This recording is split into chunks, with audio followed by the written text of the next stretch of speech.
Ndugu waandishi wa habari, asante kwanza mmekuja. Kwa majina mimi naitwa Eberhard Oswald, ni mkurugenzi wa taasisi inaitwa Pesa Drop Verse, ambao sisi ndo waandaji wa hii tamasha la Sanaa Pesa Festival.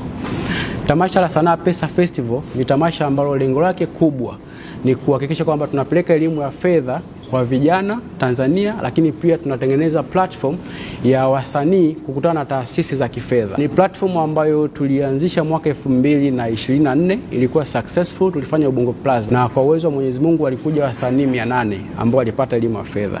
So hii ni season 2 ambayo tunaizindua rasmi siku ya leo. Kutakuwa kuna maonesho ya huduma za kifedha na maonesho ya kazi za sanaa, ambapo kutakuwa kuna booth, vijana watakuwa wanapita kwenda kujifunza, lakini pia wasanii wataperform. Kama ambavyo mnaona kuna line ya wasanii kibao, wataperform kuhakikisha kwamba elimu ya fedha haiboi. Mtu anapata madini kiasi kwamba anaburudika, lakini at the same time anaenjoy. Sanaa Pesa Festival itafanyika tarehe 22 mpaka tarehe 24 katika kituo cha kibiashara cha Afrika Mashariki ambacho kinapatikana Ubungo, na itakuwa ni kuanzia asubuhi mpaka saa 2 usiku. Kuanzia asubuhi mpaka muda huo kutakuwa kuna burudani za kutosha. Wasanii mnaona hapa watazungumza, lakini pia kutakuwa kuna watoa huduma mbalimbali za elimu ya fedha kwa vijana na kwa wasanii. Lengo kubwa la kuanzisha Sanaa Pesa Festival, kama nilivyogusia mwanzoni, ni kuhakikisha kwamba tunaondoa janga la umaskini kwa vijana. Serikali yetu ipo katikati, ambapo tupo kwenye maono ya kuitengeneza mwaka 2050. Kuna ajenda ya mwaka 2050 ya serikali, lakini pia tumeona kuna wizara ambazo zinaanzishwa kwa ajili ya vijana. Sio kila kijana ambaye anaweza kafika wizarani, au sio kila kijana ambaye anaweza kaelewa maono makubwa ya serikali. Kwa wadau kama sisi tunainuka kuhakikisha kwamba tunatengeneza platforms ambazo vijana wanapata maarifa.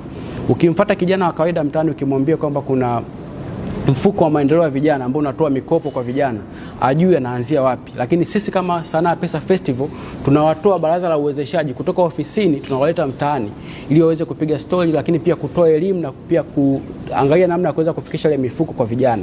Na mwisho kabisa, kwa vijana ambao wanatuangalia, ambao wanatusikiliza, hii ni event ambayo utakiwa kukosa.